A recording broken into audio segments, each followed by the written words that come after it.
할렐루야. 아멘. 이른 아침 함께 모여 예배드려 나온 모든 학생들에게 우리 주 예수 그리스도의 은혜와 평강이 가득 넘치기를 주님의 이름으로 축복합니다. 자, 오늘은 지난주에 말씀드렸다시피 우리 청소년들이 이 시험 기간을 어떻게 버텨야 될까? 그리고 이겨내야 될까? 그리고 과연 나는 어떤 마음가짐으로 이것을 대비해야 될까? 준비해야 될까? 라는 것이에요. 여러분 이런 생각 들지 않아요? 시험 못 보면 어떡하지? 그렇지 않아요? 아니야? 너무 시험 잘 볼 수 있어? 자신만만해? 대학 못 가면 어떡하지? 근데 그건 걱정 안 할 수 있겠죠. 근데 만약에 성적이 안 나와서 부모님한테 혼내면 어떡하지? 왜 이렇게 공부를 안 해? 그런 근심, 걱정, 염려. 그러니까 우리 그리스도인들은 도대체 어떤 마음을 가져야 될까? 이 앞에서, 이 마음가짐에서 어떤 마음을 가져야 될지 오늘 본문을 통해서 볼 겁니다. 그래서 오늘 본문은 우리 읽었듯이 잠언입니다. 잠언. 여러분 잠언이 무엇인지 안다. 한번 손 들어볼까요? 잠언이 뭐예요? 잠언? 잠언은 쉽게 말하자면은 삶의 교훈이나 지혜가 담긴 말씀 혹은 충고예요. 충고. 그러니까 다시 말하자면 나태해지거나 뭔가 잘못된 길로 빠지려고 할 때 그때 바늘로 콕 찔러. 뭐 어떻게 돼요? 따가워. 이러잖아. 그러듯이 따끔하게 일깨워주는 바른 길로 인도하는 교훈적인 말이 잠언이라는 뜻입니다. 잠언. 그래서 이러한 지혜를 가지고 어떻게 보면 지혜죠. 지혜. 교훈, 충고, 말씀 잘 들어라. 이걸 듣고 새겨들어라. 이 말이에요. 지혜가. 그러니까 그래서 이러한 지혜를 가지고 어떻게 보면 하나님의 영감으로 인해서 이 오늘 저자가 작성하게 된 거예요.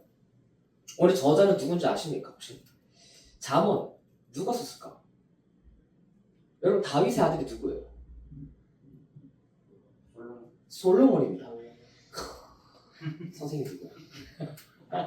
솔로몬이 당당하지 못해. 부끄러워. 솔로몬이 이 잠언을 작성합니다. 여러분 솔로몬은 무슨 왕으로 유명한가요? 지혜의 왕으로. 그래. 태성이도 알아.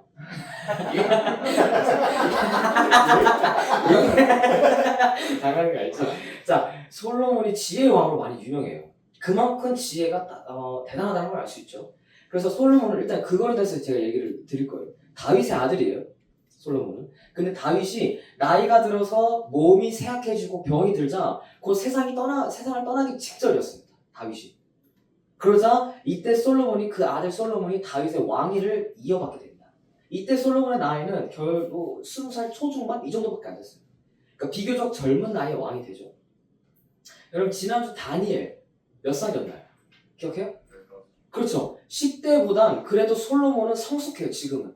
그러나 여전히 정치, 경제, 신앙 알겠어요. 몰라요.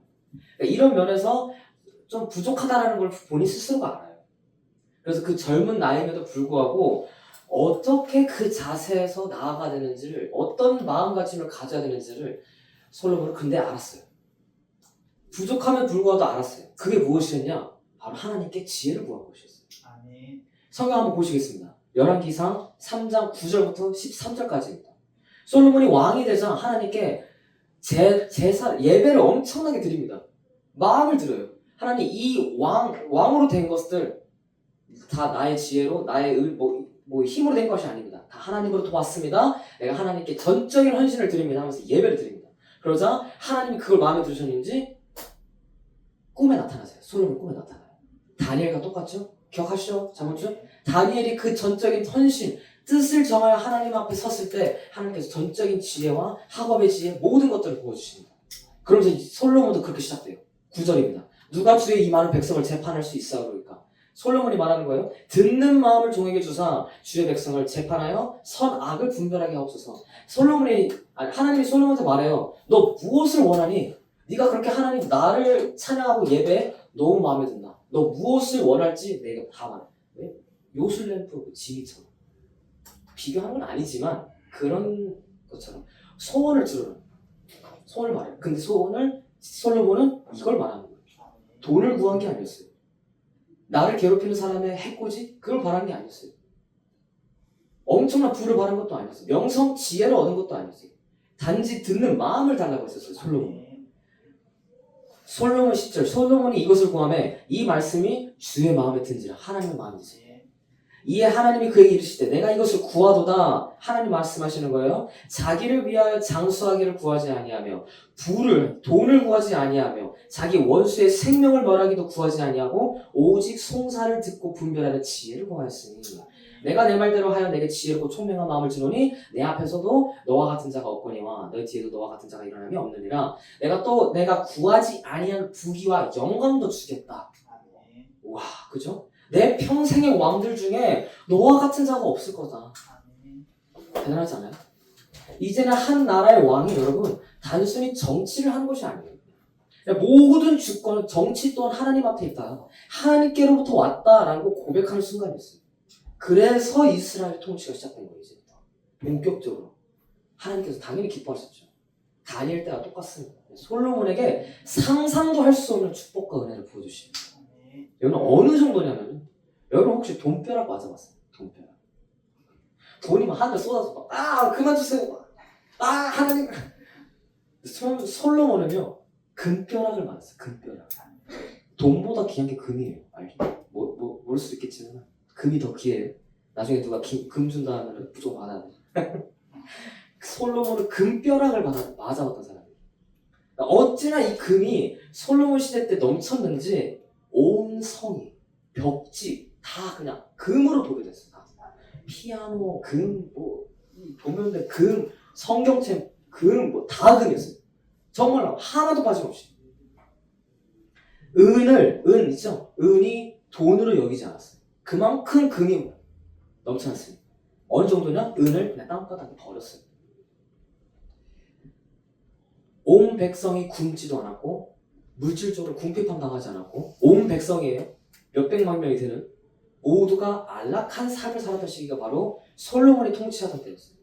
그러나 지난주도 말씀드렸지만 하나님은 절대 육체적인 물질적인 축복만 주시지 않으세요. 영적인 부분이 메인이에요. 사실 솔로몬에게 엄청난 그 영적인 지혜도 허락하세요. 그래서 그 영적인 지혜로 백성들의 송사를 분별하고 또 이스라엘의 나라는 역사상 이스라엘의 역사상 아니에요. 세계적으로요. 전 세계적으로 역사상 가장 최고의 부와 최대의 평화를 맞이했던 시기가 바로 솔로몬이 통치하던 때였어요. 그 어떤 세계사에서도 나오는 나라들과는 비교도 못할 정도로 명성, 부, 지혜 어찌나 대단한지 다른 나라에서까지도 와요. 다른 나라에서까지도 솔로몬을 찾아와요. 그 나라의 특산품, 최고로 귀한 물품들을 가져와 솔로몬 앞에 조공을 바칩니다. 솔로몬 왕이시여 어찌 그렇게 지혜가 대단하십니까? 어떻게 그런 부와 명성을 누리셨습니까? 라며 찾아옵니다. 지난주에 다니엘서의 배경이 남유다의 멸망이랬어요. 기억하시죠? 남유다의 멸망, 결정적인 원인이 누구라고 말씀드렸나요? 솔로몬이에요. 아이러니하죠? 하나님을 잘 섬기고 따랐던 거 아닌가? 그랬던 솔로몬인데 그의 통치 기간이 늘어나면 늘어날수록 하나님께서 그에게 주셨던 축복들을 다시 가져가세요. 그 이유는 무엇이냐? 처음에 솔로몬이 하나님께 드렸던 꿈에서 나타난 하나님께 드렸던 그 마음을 없어졌기 때문에 그 마음이 솔로몬 안에서 떠나갔기 때문에 하나님을 향한 마음 하나님 난 부족합니다. 그러니 오직 하나님께 나의 모든 것들을 다 드리겠습니다. 그 마음이 사라졌다는 것이 그걸 버렸어요. 그러자 그의 지혜와 명성이 유명해지자 각 나라에서 찾았다고 말씀드렸죠?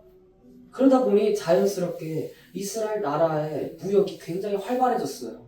나라가 너무나도 강대해졌어요. 그러자 많은 인종이 찾아왔고 많은 문화가 찾아왔고 많은 이방 종교도 찾아오게 되는 거예요. 들어오게 된 거예요. 이스라엘 나라 안에. 근데 여기까지는 괜찮아요. 여기까지 뭐 버틸 수 있어. 근데 문제는 무엇이냐? 다른 나라의 신하들이 조공을 바치며 왔다 했잖아요. 물품만 갖고 온 게 아니에요. 그 나라 왕의 딸들도 데리고 왔어요. 솔로몬이 데리고 왔어요. 어떻게 해요? 여자로 삼으라고. 솔로몬은 그 이후에 넘어가요. 그래서 어떤 결과가 나와요? 열왕기상 11장 3절에 나와요.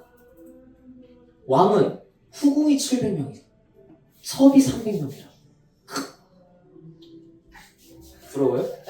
부러워요? 그의 여인들이 왕의 마음을 돌아서게 하였도다. 이 구절의 주인공이 솔로몬이에요. 여러분, 아내 외에 그가 데리고 다닌 여자가 1000명이에요. 1000명. 말이 돼요 이게? 1000명이나 되는, 모르겠어요. 1000개나 되는 이방 종교가 들어온 건가? 그 정도로?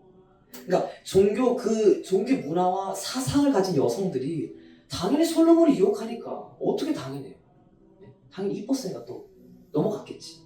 그러니까 그의 마음이 자연스럽게 떠날 수밖에 없는 상황이었던 거예요. 아니요. 그건 솔로몬이 선택한 거예요, 사실. 그 다음 4절입니다.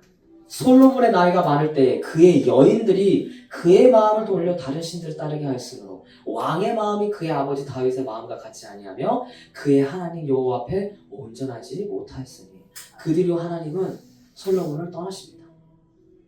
그로 인해 나라가 남북으로 나눠지게 되고 두 동강 나버리고 두 나라 다 다른 나라로부터 멸망하게 됩니다. 그러니까 사실 모든 원인은 다 솔로몬이에요. 솔로몬이 그의 아버지였던 다윗이 이뤄냈던 하나님의 유업을 모두 다 싸그리째 없애버리고, 그래서 이게 솔로몬이 나이가 50살쯤 되었을 때 일어난 일이에요. 그러나 이 모든 일이 일어나자 그제서야 깨닫게 됩니다. 나중에서 깨닫아요. 나중에 한 60 넘어서 솔로몬이 죽었거든요. 그 마지막 노년에 자신의 실수를 깨닫게 돼요. 때는 늦었어요. 돌이킬 수 없어요. 그래서 오늘 본문인 잠언은요, 그의 배경은 아니에요. 그러나 사실 그의 마음에 아직 하나님이 가득히 넘쳤을 때 이 지혜를 잠언을 썼던 거예요. 오늘 본문은. 그의 지혜와 명성이 한창 전성기를 맞이하고 있을 때 썼던 책이 잠언이에요. 무슨 말을 전하고 싶냐? 이 말을 전했던 당사자가, 잠언이라는 지혜의 말씀을 전했던 당사자가 스스로 몸소 경험을 하고 우리에게 표본을 보여준 것이에요. 오늘 본문에서 여호와를 마음을 다해서 신뢰하라, 내 명철을 의지하지 말라라고 말했던 솔로몬이 스스로 경험해요. 안 하면은 어떻게 되는지, 안 하면 어떻게 되는지. 자기가 하지 말라고 했는데 자기가 해버려서 처참한 결과를 당해요. 그러나 오히려 좋습니다. 왜요? 직접 경험한 자가 스스로가 우리에게 말하는 거니까 더 믿을만 하다는 거예요. 그 말씀. 그래서 우리는 솔로몬처럼 되지 않기 위해 어떻게 해야 되냐? 바로 솔로몬이 처음 가졌던 그 마음 그대로 주님께 향하는 것이에요. 여러분들이 처음 예수님을 만났을 때, 처음 하나님을 예배를 드린다고 섬겼을 때 본인의 의지로 인격적으로 만난 그 순간, 그때 그 마음을 드리는 것이에요. 처음. 내가 어떤 상황과 환경에 있든지 상관없습니다. 내 마음을 그냥 주께 드리는 것이에요. 그런 솔로몬이 오늘 본문을 통해 우리에게 말하는 겁니다. 1절입니다. 내 아들아, 나의 법을 잊어버리지 말고 내 마음으로 나의 명령을 지키라. 어떤 명령을 지키라는 것이에요? 하나님을 향한 마음을 지키라. 이유가 나옵니다. 2절. 그리하면 그것이 내가 장수하여 많은 해를 누리게 하며 평강을 더하게 하리라. 이 땅에서 우리가 아프지 않고 건강하게 오래오래 산대요. 3절. 인자와 진리가 내게서 떠나지 말게 하고 그것을 내 목에 매며 내 마음판에 새기라.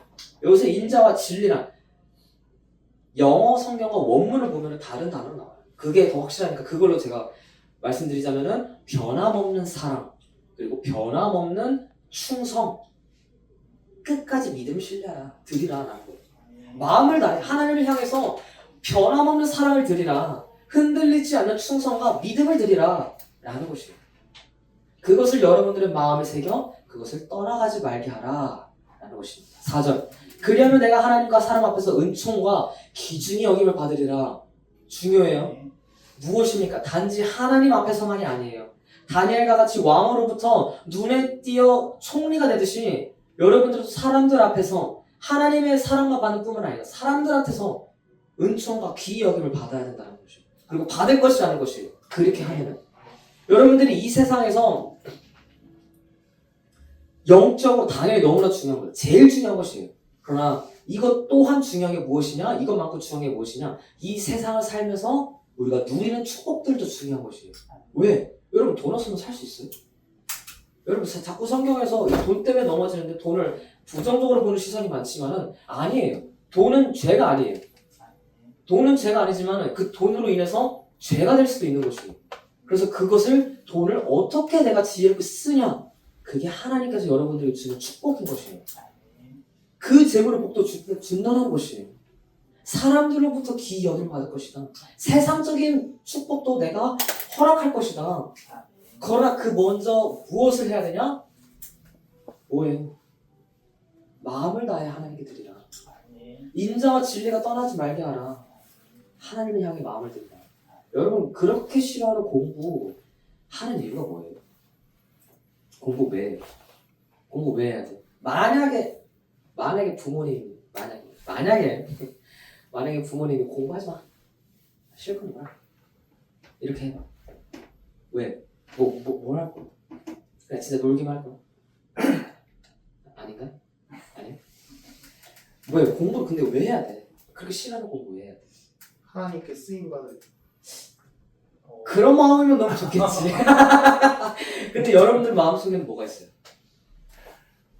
그 마음이 있다면 저는 너무나도 좋을 것 같아요. 근데 보통은 나중에 잘 되고 싶어서, 좋은 대학 나오고 싶어서, 좋은 직장 나오고 싶어서, 맞잖아요. 좋은 돈 많이 벌고 싶어서, 내가 누리고 싶은 거 누리고 싶어서, 해보고 싶은 거 해보고 싶어서 보통은 이렇게 공부를 시작하잖아요. 아니면은 억지로 공부를 시작할 수도 있죠. 그 사람마다 개개인마다 다릅니다. 그러나 보통은 이 마음은 있어요. 누구나 다. 저도 당연히 있죠. 왜 제가 안 살아보고 싶겠어요? 저도 돈 많이 벌고 싶습니다. 솔직한 심정입니다. 근데 잘 살아보고 싶어서 스트레스 받으면서 그렇게 노력하고 그렇게 공부 잘하고 싶은데 잘 안 돼. 도대체 뭐야? 왜? 어떻게 해야 돼? 5절에 나와요. 너는 마음을 다하고 여호와를 신뢰하고 내 명철을 의지하지 말라. 공부 잘하고 싶어요? 여러분 명철을 의지하지 말래요. 방금 바로 말씀드린 그 마음을 하나님께 드리라는 것이에요. 솔로몬과 같이. 우리가 이 땅에서 경험하고 배운 것을 의지하지 말라는 것이에요. 그럼 하나님께서 주시겠다는 것입니다. 억지로 하는 공부, 계속되는 압박, 스트레스, 그 속에서도 열심히 하는 학생들이 있어요. 근데 정말 열심히 노력했는데도 안 되는 친구들이 있어요. 어떤 친구는 맨날 공부도 안 해. 노력도 안 해. 근데 성적이 잘 나와. 재능이야, 이거. 재능의 벽을 느껴버리게 하는 그런 친구들이 있어요. 그런 친구들을 볼 때마다, 결과를 볼 때마다 그냥 낙심이. 왜 안 될까? 자책하게 돼. 스스로 실망하게 돼. 그거에 너무 꽁매지 말라고 또 본문에서 말합니다. 6절. 너는 범사의 그를 인정하라. 그리하면 내 길을 지도하시리라. 범사는 무슨 말이냐? 어떤 상황의 결과를 마주하든지, 예. 내가 어느 곳에 있든지, 학교 상관없습니다. 다 포함입니다. 모든 상황에서 내가 어떤 환경에서 결과를 맞이하든 내가 그것에 목매이지 말라는 것이에요. 자책하면 낙심하지 말고 인정하고 그냥 받아들여요. 내가 공부 못할 수 있어. 인정하면 돼요. 나 공부 못해. 그 결과를 받아들이는 거예요. 그거에 스트레스 받지 말라는 거예요. 그리하면 하나님께서 그 속에서 여러분들을 인도하시겠다는 것이에요. 그 속에서도 길을 열어주시겠다. 만약에 내가 정말 원하는 회사가 있어. 내가 정말 원하는 대기업이야. 내가 원하는 학교가 있어. 대학교. 거길 들어가야 돼. 근데 어떤 한 루트밖에 없어. 거길 들어가려면. 왜냐면 거기에 들어간 사람들 모두 다 그 길로 통해서만 갔거든. 그래서 나도 그 루트를 따라 들어가려고 하지만 매번 실패해. 안 돼. 그럴 때 어떻게 해요? 포기할 거야? 아니라는 것이. 하나님께서 앞이 막혀 갈 곳이 없었던 홍해의 길을 열어주셨어요. 다니엘처럼 그 속에서 길을 뚫고 나아가 총리가 되게 해주셨어요. 그것보다 훨씬 더 좋고 선하신 길로 인도하시겠다는 것이에요. 여러분 공부 못해도 됩니다. 이런 거 부끄러워하지 마세요. 최선을 다하면 돼요. 내가 최선을 다하면 돼요. 저도 말했어요. 저도 공부 못했어요. 이게 부와 명성, 하나님의 사랑까지 다 가졌던 솔로몬이 전한 말씀이에요. 저 또한 여러분들이 지금 현재 상황 속에서 가장 중요한 것이 있다면 바로 하나님께 여러분들의 마음을 쏟는 것이라고 말씀드리고 싶습니다. 우리가 그리스도인이라면 이것보다 중요한 것이 없습니다. 이게 여러분들이 이 세상을 살아갈 때 필요한 교훈이나 삶의 지혜이고 잠언이다라는 것입니다. 이것이 바로 다니엘과 같이 세상의 문화와 사상과 가치관, 교육들을 배우되 그 세상 속에서 동화되지 않고 주님께 속한 자가 될 수 있는 비결입니다. 무엇을 하든지 주님 앞에 나아가세요. 공부할 때 점수 이번에 잘 나와야 돼. 대학 들어가야 돼. 나중에 돈 열심히 벌어야지. 엄마 아빠한테 좋은 성적 보여줘야지. 이 마음이 중요하지 않다는 것이 아니에요. 그러나 제일 먼저 하나님 오늘 공부 시작합니다. 이 모든 과정과 결과, 내 노력, 열정 다 주님께 드립니다. 아멘. 라고 기도로 시작하는 것이에요. 아멘. 하나님 오늘도 내가 학교를 갑니다. 학교에서 수업을 듣는 친구랑 뭐 놀든지 뭐 하든지 주님께 영광을 돌리겠습니다. 아멘. 하나님 나 오늘 너무나도 화가 납니다. 상처받았습니다.